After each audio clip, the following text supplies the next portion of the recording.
nekat aja dulu gitu. Karena kalau kita nggak lakukan, kita nggak jalankan, kitanya juga nggak bakal fokus juga gitu. Karena kalau nggak fokus ya semua hal nggak bakal berhasil.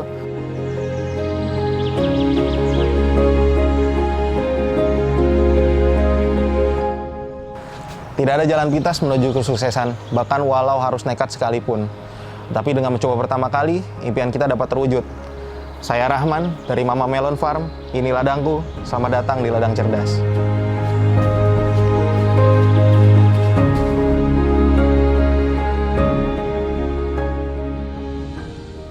Jadi Mama Melon Farm ini adalah salah satu kebun pertanian modern yang fokus di melon dalam bentuk hidroponik untuk tipe tanamnya.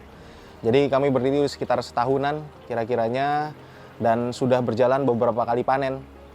Gitu. Nah, awal mulanya saya buat ini sebenarnya itu iseng ya. Jadi iseng di sini melihat ada potensi yang cukup bagus di bidang pertanian terutama, yang mungkin tidak dilirik oleh anak-anak muda zaman sekarang. Awal mulanya tuh saya berawal dari garasi rumah, dari teras, saya tanam beberapa melon di situ, dan ketika berhasil, ketika panen, teman-teman pada cobain dan hasilnya sih enak, sehingga terpikir kenapa nggak buat aja kita kebun melon kan. Selain itu ngelihat potensi pertanian di sini cukup bagus dikarenakan marginnya juga oke, terus juga karena pertanian hidroponik ini nggak kotor ya, jadi nggak kotor, terus juga kita nggak harus tanah-tanah dan sebagainya, lebih terkondisi, jadi lebih menarik untuk kita jalankan. Ya, mungkin salah satu pencetusnya waktu itu teman saya. Jadi teman saya buka hidroponik dalam bentuk selada ya.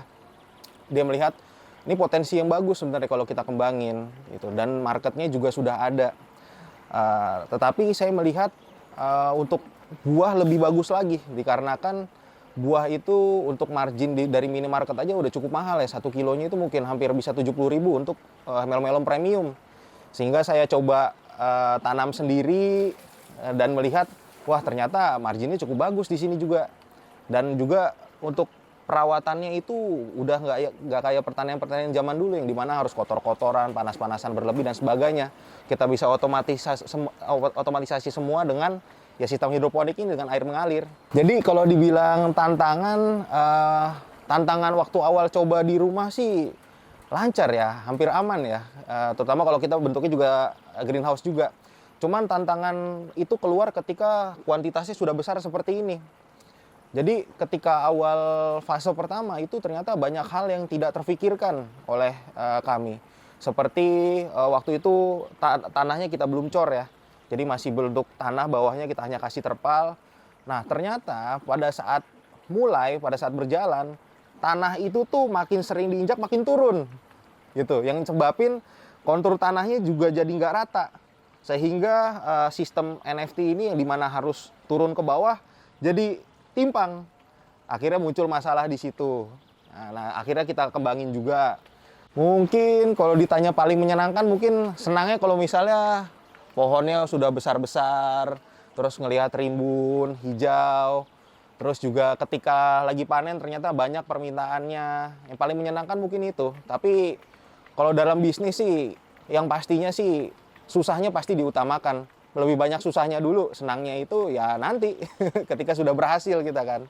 Mungkin kalau diomongin omset, saya gambarinnya dari per buahnya aja ya. Jadi dalam satu greenhouse ini sekitar 200 meter persegi, itu kami itu ada sekitar 350 titik tanam.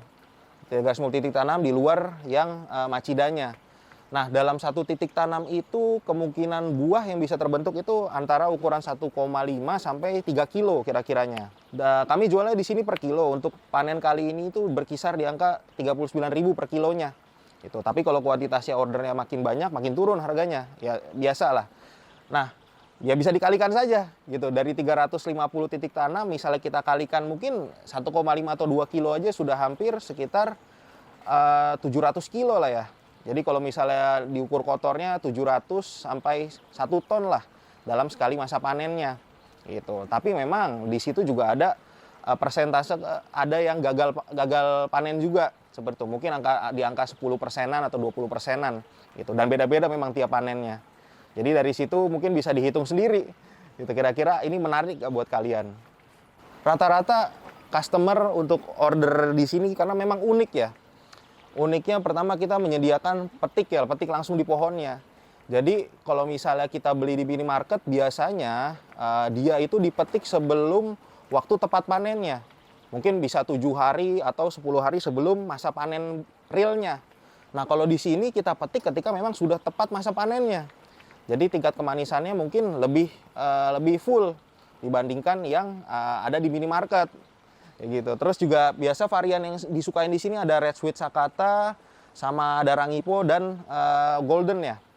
Jadi kedua ini manisnya enak banget, terus juga juicy, terus kayak ada rasa mungkin milky-milky-nya gitu, kayak ada rasa mungkin bisa dibilang mirip susu lah, gitu, creamy gitu bisa dibilang.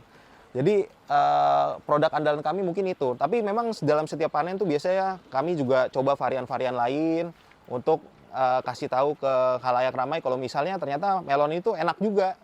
Untuk saran dan harapan, mungkin yang pertama saya tekankan, mungkin beda dari orang-orang lain ya. Kalau mau bisnis harus gimana-gimana. Kalau saya lebih ke arah nekat aja dulu, gitu. Karena kalau kita nggak lakukan, kita nggak jalankan, kitanya juga nggak bakal fokus juga, gitu. Karena kalau nggak fokus ya semua hal nggak bakal berhasil. Terlalu banyak mikir, terlalu banyak mikir untuk ngambil keputusan, akhirnya nggak jalan-jalan juga. Gitu. Kalau yang saya terapkan, kita nekat dulu, coba aja tanam di rumah dulu. Berhasil atau enggak, suka sama enggak sama apa yang dikerjakan. Kalau memang berhasil dan ternyata ini bisa dikerjakan juga dan nyaman, ya harus nekat aja. Kita coba.